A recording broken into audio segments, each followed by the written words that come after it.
Walk-in music, that's pretty special. Anyway, thanks for coming out for this afternoon. Again, on behalf of the Grammys and Sequoia, um, we really appreciate you being here. The idea of this panel is really about how music interacts, and obviously the Chinese-American co-productions that are happening is such a big part of our world today.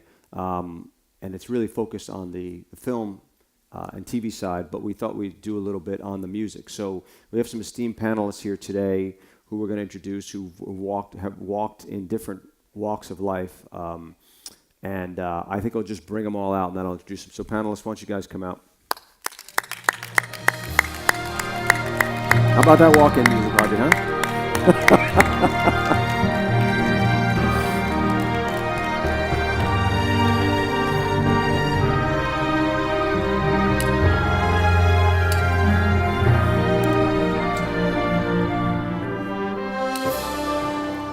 All right, the walking music's killed. So, again, we have a couple great folks here today, and we're just going to talk a little bit about their background and how they got here today. So, I'm going to start on my left. Everybody's on my left, actually, with Harvey Mason Jr. Harvey, I've known for years because we were both trustees involved with the Grammys for a long time, and that's the Grammys are obviously a very big part of the American and the world music scene. It's something everybody wants. Nobody doesn't want a Grammy. It's the kind of thing that ends up on your obituary. It's that big a deal. So Harvey has produced many, many things and worked in the film side and the music side. He's really walked the walk and talked the talk as far as being able to work on both sides, producing hit artists, but putting them in movies, creating music for movies. So Harvey, talk about your background a little bit and how music and film has really become a big part of your world. Sure, John. Thanks for having me. Good to be here, everybody. Hello. Hi. So music has always been part of my background and my history and my upbringing. My music family has been with me from the beginning, so I won't bore you with all the details, but I started writing, producing music for artists quite some time ago. And then maybe 15 years ago or so, people started taking notice of our music and asked me to produce music for a film called Dreamgirls, and that was kind of my first big movie that introduced me to the world of music for film. And since then, people since music is so important to film and they go so closely hand in hand, especially in our culture and society today, music plays such a huge role in entertainment. Film companies and film studios have been trying to integrate popular and relevant music more so now than ever. So I've found a good niche making music and producing and writing music for film. It's a long answer to your short question. Sorry, John. No, it's a good one. And also, I take myself back that Harvey's dad is a legendary drummer named Harvey Mason Sr., who I was actually on the board with, as a trustee with. And so I met his dad before I met Harvey, and then through the business I met him. But it's amazing how that Grammys have connected the two generations, because your dad is one of the coolest people I ever met, and is a hell of a player. Thank you. Yeah. So things like Dreamgirls, Straight Outta Compton, obviously, that's the fabric of what you've been doing as far as you know how to make this music. Jennifer Hudson and you had an amazing collaboration on Dreamgirls and her meteoric rise based on that film. So talk about now today, what you've done in the Chinese space, working with Legendary, which was obviously bought by Wanda, and what kind of stuff you've been doing in that world. With Legendary, we worked on Straight Outta Compton, as you said, and that was just a film where we needed to create all the original songs and recreate them all and have the cast perform them. So I did all the production for that. Obviously, there were no original songs. That was all recreating the songs. That was one involvement with Wanda and Legendary. I'm working on a couple other films there with Legendary that are kind of being developed, music properties as well. So that's another involvement with Wanda. But Legendary is really pro music when it comes to making their films lately, it seems. And Wanda, obviously, being bought by Legendary for $3.5 billion. That's, for those who don't know Legendary, The Hangover, Jurassic World, the Batman trilogy, Inception. Wanda owns Odeon Films, Hoyts in Australia, Carmelite AMC. They control over 14,000 screens across the world, accounting for 12% of the world's box office. So this is obviously a huge force. And Harvey, what have you seen as far as, they're helping to invest in American properties that get spread across the world. What have you seen about in the last couple of years with the influence of the Chinese companies coming into America? How has it kind of enhanced things in our production space here? Well, the obvious answer is it's brought a lot of money and financing availability for people that are making movies, but they've also brought a real collaboration. They're great at, they have a great nose for talent and finding great projects. And Wanda's really specifically through Legendary been able to make the right choices, make the right picks, and I know they have a lot to do with that. And then again, just being able to finance and make movies that American filmmakers want to make, it's made a big difference in our industry. Yeah, it's quite a great collaboration going on.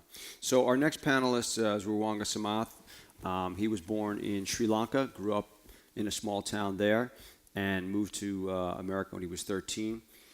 He, much like Harvey, as a younger version, has taken the path. He's produced for a lot of great artists, whether it was Meghan Trainor or Kesha, but through our collaboration, he's done a lot of films. Everything from why don't you jump in and talk about some of the films that we've been involved with. Ted, for example, we did music for. Talk about some of the other films. We did I think the entire for Fast and Furious 5. That was probably like a big one, and then Ted. Greatest movie ever sold. Morgan Spurlock, legendary director Morgan Spurlock's film. Was fun. And it's just a bunch of little things here and there. Yeah. So he, much like Harvey, has really worked that fine line between producing artists and producing music for film and TV. And that's in America. It's kind of how musicians and producers can help make a living, because the film and TV space out here is such a powerful one.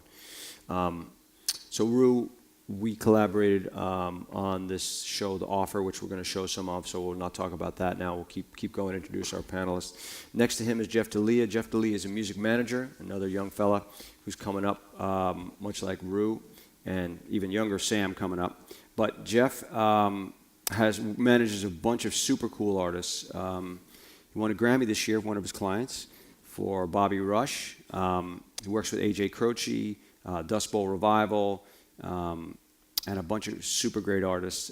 Moved here from New York to LA and got into the game. His company, 72MM, is a 4.5-year-old management company. But Jeff, while he's on the panel, has been doing some work in China also. He has representing some companies over there, and he has a special friend who's doing quite well over in China, and that helped introduce him to that space. So Jeff, why don't you talk a little bit about what you've been doing in that space, working in the Chinese world? Yeah, absolutely. Thanks for having me.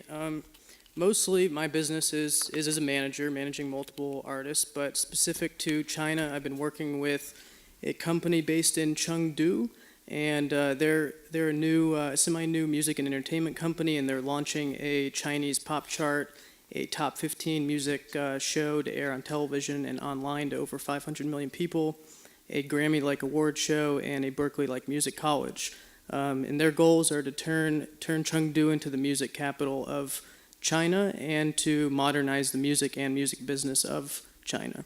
So I've been helping to facilitate some collaborations between them and some big American companies in each of the spaces that they're looking to explore and do business in. And have you spent much time there? I have not. I was there earlier this year. I was in Beijing and Chengdu in May for a couple of weeks, and it's a great experience, and I got to see some of the infrastructure and real estate and spaces that they're doing business. Okay, great. And our last panelist, Sam Lee, is a Chinese-American producer-actor born in Shenzhen, China, currently enrolled in the University of California, Berkeley, where my kids go. So we had a nice lunch in Berkeley a couple weeks ago for Parents' Weekend. And so the story here is very interesting between us that, so before he attended his third year of college, he went on to produce this show called The Offer, which is kind of TV miniseries. I don't know how you would call it, but we're going to see a clip or two from it today. But talk about your path, because you're the youngest guy on the panel, and obviously you're just kind of getting going. But to me, it's a great story, and it's a great marriage of the Chinese-American co-production entity. So talk about the offer a little bit and how it got going and where you started on it and where you have ended up now at this point. Yeah, it was really incredible. I actually started in the audition room. So Just auditioning for a part in the show. Yes. So I was auditioning for the lead actor of Vincent Huang, the lead character.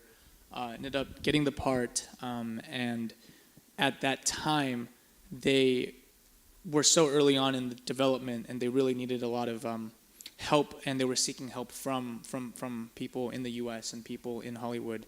And so with the budget that they had and whatnot, I had introduced them to some of my most trusted people that I knew of at the time, and I was able to gather a team, and they really wanted to start it from America and work with people from America in the creative process. And I think we are seeing that a lot in companies that want to invest in independent media or different platforms, not just on the highest scale of Hollywood. And so you ended up starting ACT, and as you got into the production, you went to China to produce Yes. to act, and you brought the director was from Colorado, I believe. Yeah, so they were from the Colorado Film School. The director who I'd met at a festival was an Emmy Award-winning director. He was a really young guy too. He made his film when he was like 21, didn't even graduate college yet, and it was incredible. It was a really, really great story, and I thought that he fit the environment for working and developing this story that we wanted to tell that was heavily Chinese. Sure. focused. So you recommend you guys go to China together to shoot, and as you're an actor there, but you realize that there's not a lot of production experience being put into the show. So talk about the next steps.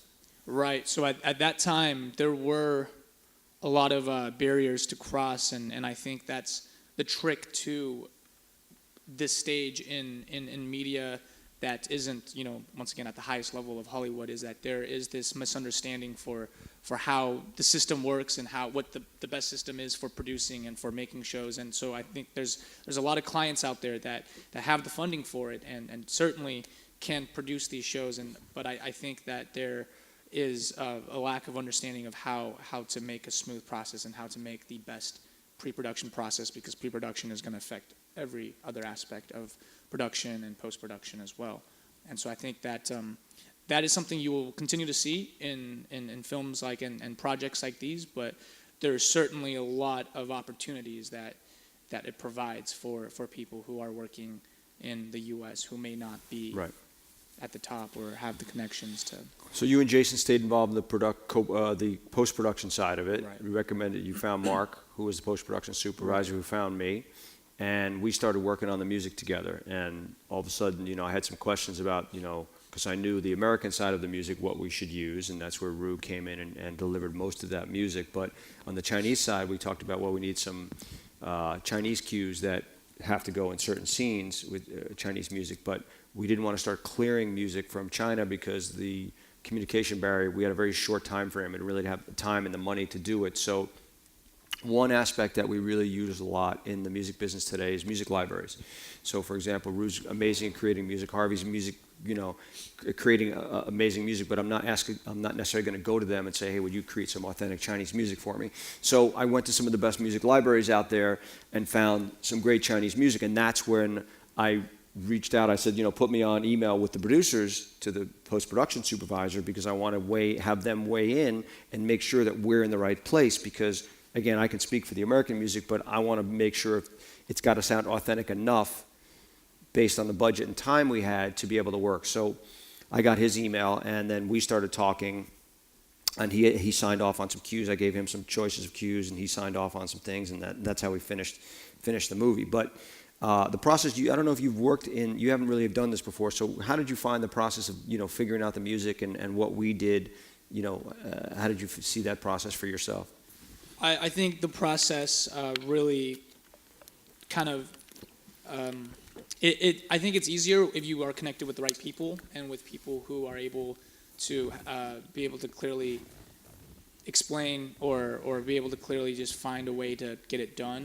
And so I think people in the hiring process, looking for people who have the most experience, people who have the most, who's been in the game for the longest. I think that's really, really important for first-time projects or producers or directors. And I think that's really the key to producing at my stage is to find the best people for the situation and get the best tools we have. That's really the only thing that. Right. Well, that's what. that Yeah, you that's should always do, the goal, right? do, so. All right. So we're going to show a clip. We'll show clip number 2 for the people in the AV booth, and that Rue, obviously, you know, Harvey and Rue, they create music for whatever scenes have to happen. And in this particular case, you know, it was a nightclub. It was, you know, they were partying. He was just kind of getting to know this gal. Talk about the cue that we have here, Rue, as far as that's, you know, the club background. Could we see it first? Yeah, we can talk about it after. All right, let's watch the clip number 2. Thank you. So anyway, so we tried lyrics there for the song, but obviously with a lot of dialogue and a lot of noise, ambient sound, we lost it and we went just with the instrumental cues. So, Rue, talk about creating that record and how that worked for you. Yeah, I mean, before I did anything, I watched the whole thing. You know, if I don't get into it, it's really hard for me to like create any music if I don't get into the story. Right. So I don't know. That particular one where you guys were out, like having like a celebration type of deal. Yeah, it was like we had the conference for the study abroad thing, so there was a lot of tension and a lot of drama in terms of who's going to get the spot, because the show's about these students competing for spots that are considered more valuable. Coveted in the study college. abroad spots. Right, study abroad spots in programs, international programs. And so there was like a celebration kind of. I think with anything, you know, especially, you know, movies like this too. Once you understand the emotion and the emotional beat of the movie, of the overall thing they're trying to do, music just comes out. You know, so it's hard to take scene by scene. I only do that like when I absolutely don't care about the project as much. But when I got into it because it was about like, you know, competition and students fighting for it, and I could relate to it because I grew up in Sri Lanka where like it's unhealthy amount of like competition between like students. Yeah. I mean, I was a 4.5 student in high school because I didn't want to just like be good. I want to blow the competition away, right? So I kind of like relate to that in the story. And that part, that particular cue, I think they were out. So we did like 3 different styles. You know, one like really edgy and modern, and that one felt like Calvin Harris-ish, a little bit further back. And I guess you guys like that. And we couldn't use any words because dialogue. You know, we didn't want to fight that. Right so on. It was literally just a beat to keep the, you know, sense that they're outside, they're having a good time. Cool. All right, we'll show one more clip and then we'll move on from the offer. So this is, Sam set this one up. This is obviously the guy picks up the gal in the car and he's got some interesting motives, and talk about the scene, set up the scene, and then we'll talk about the music after. Great. So are we rolling the clip? Yeah, just to set up the clip, what's happening in the scene. Okay. Yeah, so at this point in the clip, so one of the lead actresses, Sophia, she is in this relationship with Dan, and there's a very, very wealthy, the best way to put it is in China, there's this term called fu'er dai, which is... What's it again? Say the term again. A fu'er dai, which is like a wealthy second generation Chinese, I guess like student or whatever it may be, but it's so he I guess is in love with Sophia and he really likes her and he's really creepy about it, and that's him trying to pick up Sophia in the clip, and it kind of speaks for itself. So okay. Let's roll clip number 1, please. On that one, Sam, obviously we used something that's kind of got a little bit of aggressiveness, but a little rhythm. What was it about that you guys liked about that cue as a background for that scene? You know, I actually loved it because I talked to Robert, Simon, who played Robert, and he told me that.